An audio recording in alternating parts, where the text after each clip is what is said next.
Welcome to Boise Talks Business, where the goal is to get our businesses set up and ready to scale with social media. This episode is brought to you by me. Um, no, but in all seriousness, I'm in a good mood today. Woke up early, got a bunch of stuff done.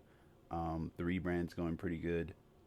For those of you who don't know, I'll definitely post some pictures of the rebrand in the newsletter for today so you guys can see.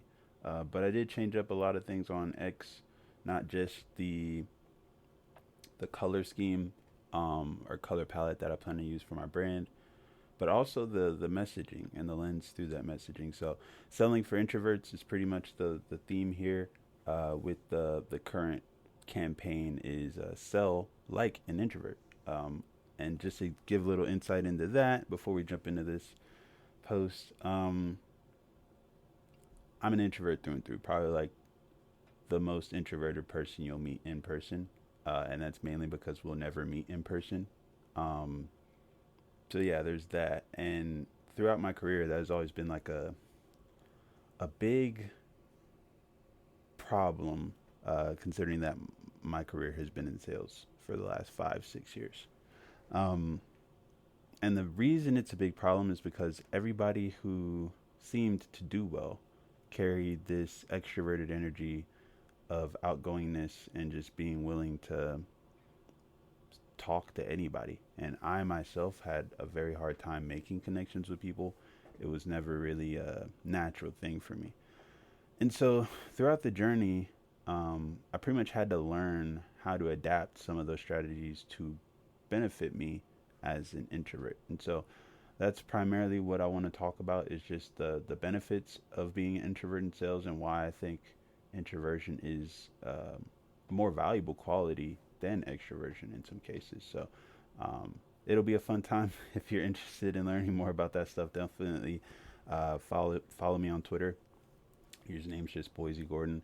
But I will try to touch on a lot of that stuff here as well in detail. It's just it's a newer campaign for X, so I want to see how it goes there before transitioning everything else to it. But let's go ahead and dig into this. So you read the title. If you want a chance to success, you'll need a key ingredient. Um, and yeah, like I started my first business April of 2021, small little logistics brokerage. And when I started the business, I had a dream. Me and my friends would make a ton of money and travel the world together. We built a close knit community and improved the lives of everyone around us. And that was literally the dream. Like we'd all be hand in hand, arm in arm, skipping down the boulevard with the sunset and green grass.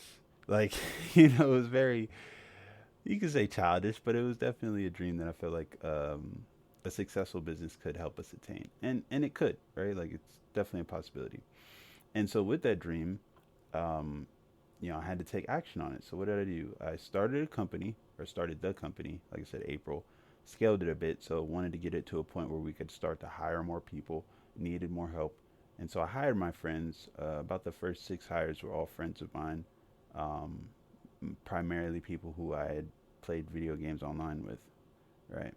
And then I ended up training them to do the job. And at least to a point of competency where they knew exactly what their responsibilities were, they knew the processes to follow, and they could, do it autonomously. It didn't really go that well, but it went well enough. So we scaled to 1.4 million in 8 months.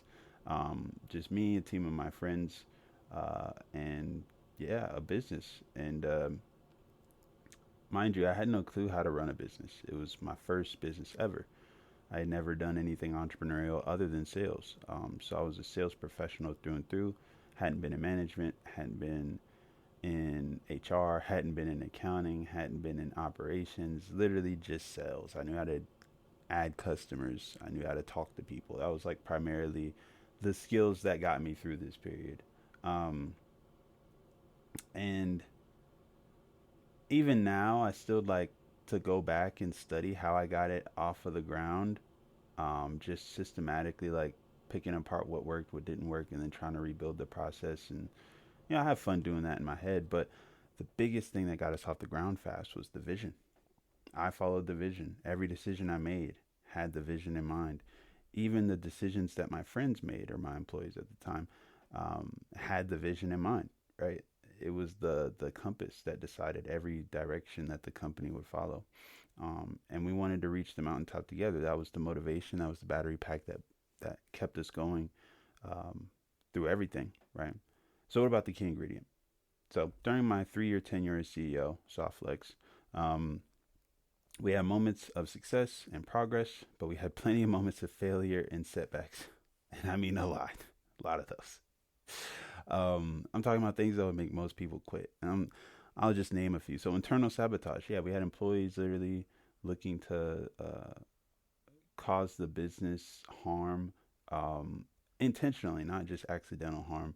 Wire transfer fraud. We had a situation where a vendor had told us to change their wire information from their email, and we checked everything, and we did, and then they said we never got it, and then there was this whole thing. Anyway, um, customer fraud. We had customers that would tell us to go pick up stuff from the port, deliver it to the warehouse, and then they'd say, "Oh yeah, we're not paying you until you deliver it all the way there," even though the deal was just the one leg of a lot of stuff: defamation, negative cash flow, cargo theft. The list goes on. It was a lot.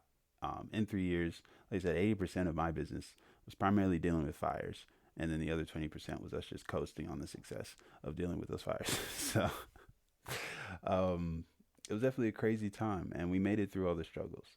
How? Like I said, I had no clue what I was doing, hadn't been in management, had no other experience outside of sales. The only reason we were able to last past all of those moments and setback and failure was because of the clarity of our vision. We knew exactly what we wanted. We knew exactly how we were going to get there. When we were down, we looked up to the vision. When we were up, we charged straight ahead as fast as possible. Um, and so for me, a clear vision is always a requirement for a business. And without one, there won't be any intentional action taken. Every action will be pulling you in opposite directions all the time. You'll make one action that sets you forward towards your vision, or towards what you think your vision is, and then you'll make another action because you think that's also something you want. Like, for instance, like I used to want a nice big mansion, $1 million mansion, right? And if you haven't looked up the mortgage payment for $1 million anything, it's about $8,000 ish. Wait, yeah, it's about $8,000. Um, and I wanted that, and I wanted to travel the world, like at the same time. And I'm like, I'm sitting here, I'm gonna pay almost a six-figure salary to live in a house and then not be there for months at a time, right? Like I didn't have a clear vision in my own dream life, right? But with business, you need to have a set business vision. You need to have a set outcome that you desire, that you're going to work towards, or else you will end up wanting a house and wanting to travel the world, and you'll make decisions to travel the world, and you'll save money for a trip, but you won't save money for a down payment. And then you have this whole conflicting ideologies, and you're kind of working against yourself. And so that's why the first thing we do in the boot camp um, is get clear on the vision. That's really the first thing, making sure like everything is checked off, making sure like everything is clear, concise. I'm a big stickler when it comes to clarity.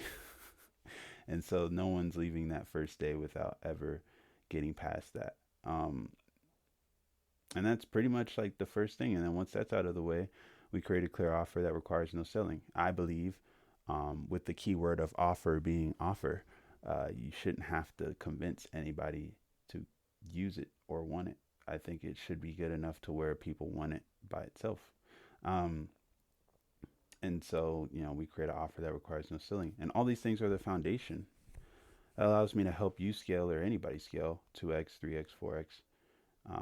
And I do think like it's a very fun and coercive experience because we're all doing it together.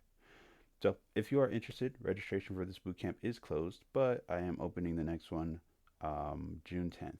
That will be when the next slots close. There are only going to be 5 available.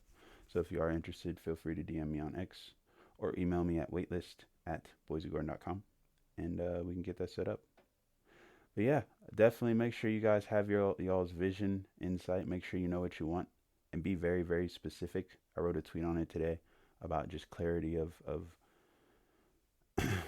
business vision, and how that affects the selling process. A lot of people have trouble closing clients because they just don't know what type of clients they want. They don't even know what they're offering, to be honest. Um, so make sure that you're being a stickler about that stuff, and you'll definitely have a solid foundation to continue forward. Anyway, thanks so much for stopping by. I appreciate every single one of you, and have a wonderful rest of your day. Peace.